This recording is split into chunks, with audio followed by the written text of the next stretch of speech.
Select the pen tool and make a selection on lips.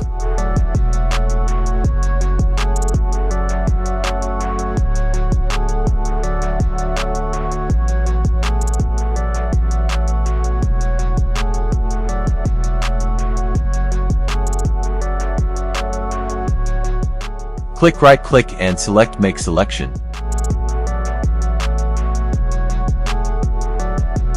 Go to Adjustment Layer, select the solid color, choose your favorite color. Change the blending mode, multiply. Double-click on Layer, open Blending option and adjust underlying layer according to your image. And hold Alt key, set slider.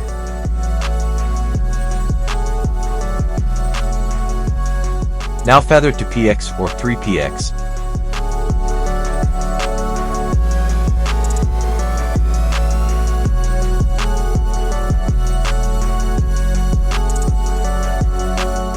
Now click solid color, change lips color.